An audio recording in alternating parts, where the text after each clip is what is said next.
नमस्कार दोस्तों, स्वागत है हमारे YouTube चैनल शिवू अमृत ऑफिशियल पर। आज की कहानी एक अनोखे गांव की है, जहां एक रहस्यमयी धुंध ने सभी को परेशान कर दिया। लेकिन गांव वालों ने मिलकर एक ऐसी पूजा की जिसने इस परेशानी को दूर कर दिया। ये कहानी आपको चौंका भी देगी और सिखाएगी भी। तो वीडियो को अंत तक देखें और अपनी राय कमेंट में जरूर बताएं। चलिए शुरू करते हैं। छोटे से गांव में एक अजीब सी घटना घटी। इस गांव का नाम था राम गांव। ये गांव बहुत ही शांत और सुंदर था।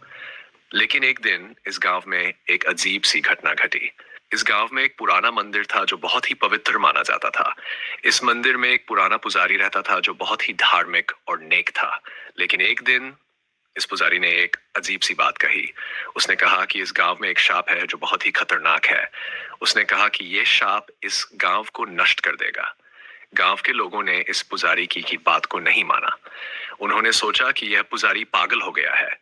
लेकिन एक दिन इस गांव में एक अजीब सी घटना घटी। गांव के लोगों ने देखा कि इस गांव के आसपास एक अजीब सी धुंध फैल गई है। ये धुंध बहुत ही खतरनाक थी और इससे गांव के लोगों को बहुत ही परेशानी हो रही थी। गांव के लोगों ने इस धुंध को दूर करने के लिए बहुत कोशिश की, लेकिन वे इसमें असफल रहे। इस धुंध के कारण गांव के लोगों को बहुत ही परेशानी हो रही थी। वे अपने घरों से बाहर नहीं निकल पा रहे थे और उनके पास खाने के लिए कुछ भी नहीं था। गांव के लोगों ने इस समस्या का समाधान करने के लिए एक बैठक की। उन्होंने इस समस्या के बारे में बहुत कुछ चर्चा की और उन्होंने इसका समाधान करने के लिए एक योजना बनाई। उन्होंने इस धुंध को दूर करने के लिए एक पूजा करने का फैसला किया। उन्होंने इस पूजा के लिए बहुत सारी तैयारी की और उन्होंने इस पूजा को बहुत ही धूमधाम से किया। इस पूजा के बाद गांव के लोगों ने देखा कि ये धुंध धीरे धीरे दूर होने लगी है। गांव के लोगों ने बहुत ही राहत महसूस की और उन्होंने इस पूजा के लिए बहुत ही आभार व्यक्त किया। लेकिन इस पूजा के बाद गांव के लोगों ने देखा कि यह धुंध फिर से वापस आ गई है।